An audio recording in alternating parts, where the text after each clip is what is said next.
jamendo.com.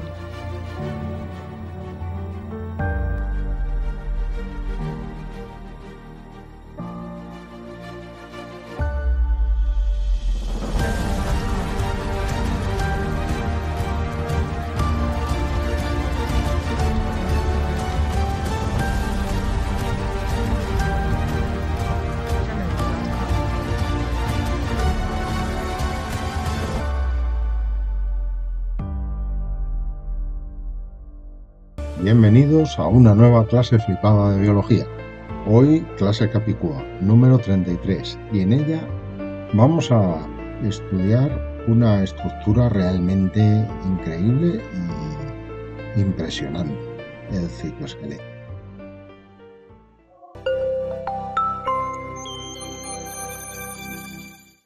El citoesqueleto es un sistema de filamentos proteicos que se encuentra distribuido por diferentes puntos del citoplasma celular y que tiene funciones variadas.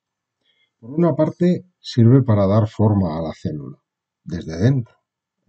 También a esto contribuye la presión ejercida por el citoplasma o la pared celular en el caso de las células vegetales.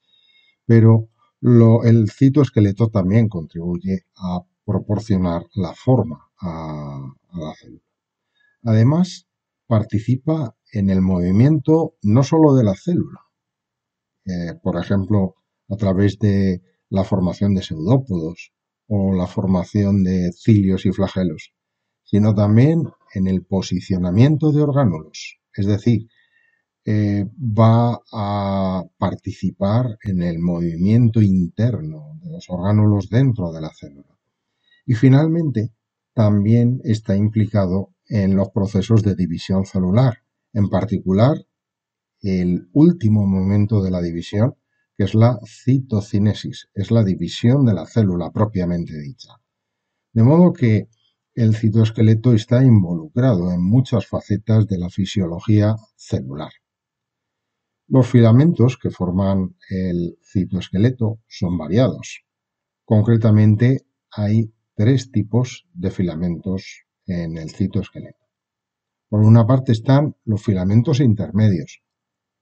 Estos no tienen una disposición particular, aparecen repartidos por la célula, eso sí, frecuentemente rodeando al núcleo o partiendo de forma radial desde ciertos puntos de la membrana, desde los desmosomas. Otro tipo de filamentos más gruesos que los anteriores son los microtúbulos. Los microtúbulos se disponen desde determinados lugares de la célula, desde los centriolos, y surgen de forma radial. Veremos que tienen una misión también muy especial. Y por último, los filamentos de actina. Los filamentos de actina, en su posición más típica, se encuentran en la periferia, pegaditos a la membrana por dentro, a la membrana plasmática. Pero en las células musculares, por ejemplo, pues se encuentran ocupando buena parte del citoplasma. Vamos a ir estudiando todos ellos.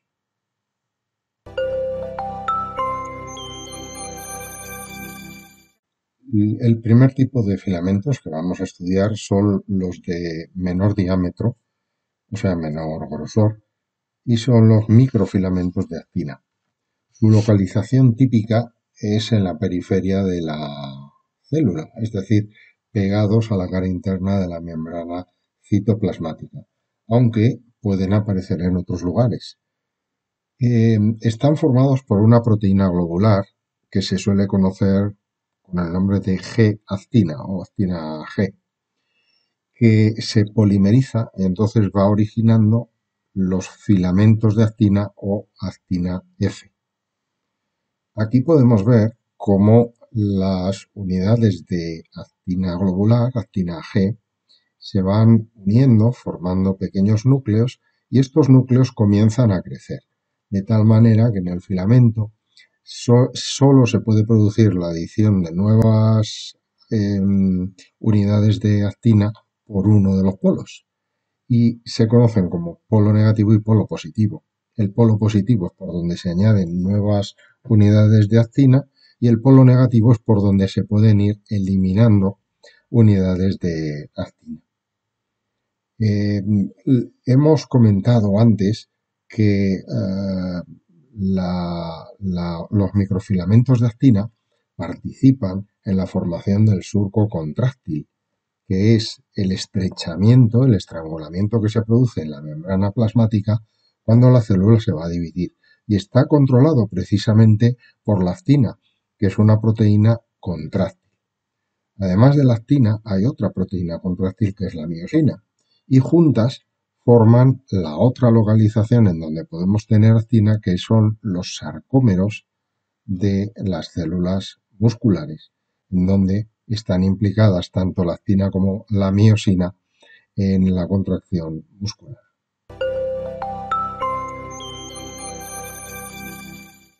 Los filamentos intermedios son el segundo tipo de filamentos del citoesqueleto. Tienen un grosor mayor que los filamentos de actina, pero menor que los microtúbulos, de ahí su nombre. Tanto los filamentos de actina como los microtúbulos están presentes en todas las células eucarióticas. Sin embargo, los filamentos intermedios solo aparecen en las células animales y no en todas. Están formados por distintos tipos de monómeros, entre los que destacan las queratinas, la bimentina o la desmina. Especialmente frecuentes son las queratinas, que se encuentran en los llamados desmosomas. Los desmosomas son unos filamentos intermedios que se localizan en los laterales de las células epiteliales. En estos puntos, los filamentos intermedios lo que van a conferir a la estructura del tejido es una gran resistencia al estiramiento. De no existir estos desmosomas, la resistencia del epitelio sería bastante menor. ¿Cómo se consigue esta resistencia? Pues por sucesivos niveles de empaquetamiento en estos filamentos. Las unidades del monómero en cuestión se enroscan unas en la otra formando un dímero.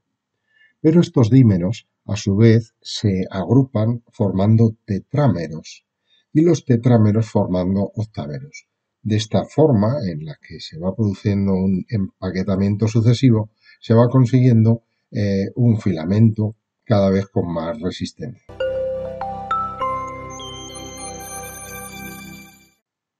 El tercer y último tipo de filamento del citoesqueleto son los microtúbulos, quizá los más conocidos y los que tienen unas repercusiones más importantes. Los microtúbulos están formados por una proteína llamada tubulina, que tiene dos tipos de cadenas polipeptídicas, la tubulina alfa y la tubulina beta. Estas tubulinas se encuentran dispersas por el citoplasma y se unen formando dímeros. Los dímeros están formados por una unidad de cada tipo, es decir, una alfa y una beta. Los dímeros son los que se incorporan a los microtúbulos, es decir, el crecimiento y el decrecimiento de los microtúbulos se produce dímero a dímero, no monómero a monómero. La disposición de los dímeros de tubulina es tal que en sección transversal los microtúbulos tienen exactamente 13 cadenas polipeptídicas. Y si las viéramos longitudinalmente, veríamos que los dímeros están colocados formando una hélice, es decir, tienen una disposición helicoidal. De modo que el diámetro del microtúbulo es de unos 25 nanómetros y el interior está perfectamente hueco. La polimerización de los microtúbulos es parecida a la que hemos visto en la actina. Hay un polo por donde se polimeriza y otro por donde se despolimeriza. Es decir, en un extremo se pueden añadir dímeros y en el otro solo se pueden eliminar dímeros. como podéis ver en estas imágenes.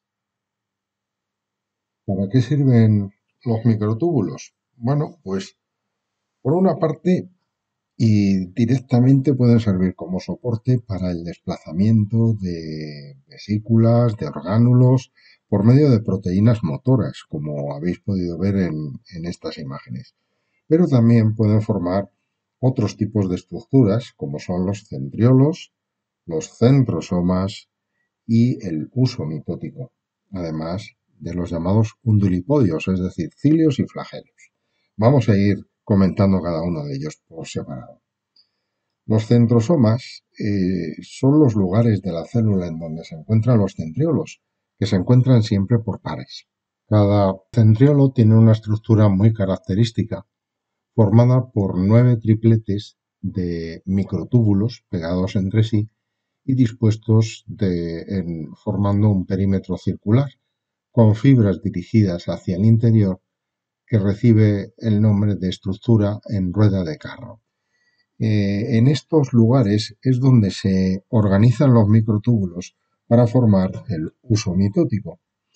Los centriolos solo se van a duplicar en el momento de la división celular y solo están presentes en las células animales.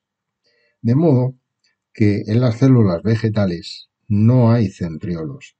Sin embargo, sí hay uso mitótico. Eso quiere decir que las regiones en donde se organizan los microtúbulos del uso mitótico, que son los llamados centros organizadores de microtúbulos, pueden tener o no centriolos. Hay dos tipos de centros organizadores de microtúbulos. Respecto a los undulipodios, tienen una estructura muy particular que debéis conocer a fondo.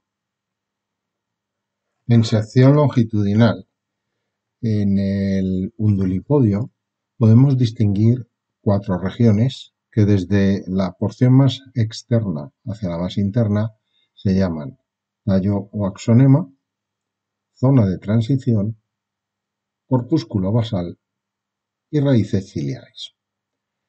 Cada una de ellas tiene una estructura transversal diferente. La más típica, la principal, es la que corresponde al tallo o axonema. En el tallo podemos encontrar un par de microtúbulos en el centro, pero sin pegarse, es decir, son 2 microtúbulos individuales, que quedan recubiertos por una vaina central. Para poder entender cómo está dispuesto todo, tenéis que mirar al mismo tiempo la disposición en la sección longitudinal y en la sección transversal. Por fuera aparecen otro par de microtúbulos, pero en este caso pegados. Fijaos en el corte transversal como, a diferencia de los microtúbulos centrales, estos dos quedan pegados uno a otro. Desde los microtúbulos laterales hacia los centrales se disponen las conexiones laterales, que son unas proteínas que quedan dirigidas en posición radial. Por último, los 2 microtúbulos centrales están unidos entre sí también por otras fibras proteicas, formando el llamado puente. En la zona de transición, si bajamos un poco, encontraremos la misma estructura transversal que hemos visto en el corte del tallo, pero sin las fibras radiales y las conexiones radiales y sin el par central de microtúbulos, es decir, lo único que encontraremos son parejas de microtúbulos periféricas, concretamente 9, igual que en el axonema, no lo he comentado, pero hay 9 pares de microtúbulos periféricos. Curiosamente es la misma estructura que habíamos comentado hace unos instantes del centriolo, en donde también está formado por 9 pares. El corpúsculo basal tiene la misma estructura que el centriolo. Está formado por tripletes de microtúbulos. Esos tripletes de microtúbulos están conectados entre sí por fibras y en el centro no hay ningún tipo de microtúbulo central. Esa es la diferencia respecto al axonema. Si os fijáis, en la parte inferior del corpúsculo basal aparecen dispuestas unas fibras hacia el interior. En esos tramos la estructura es de rueda de carro, es decir, exactamente la misma estructura que hemos estudiado en los centriolos. Bueno, y ya me despido. Con esto hemos terminado el citoesqueleto. Me despido, por tanto, de esta nueva clase flipada de biología con estas imágenes de espermatozoides moviendo sus flagelos. Y os recuerdo, el término undulipodios es el que sirve para referirse tanto a los cilios como a los flagelos. Espero que os haya gustado el vídeo y sobre todo que os haya resultado útil.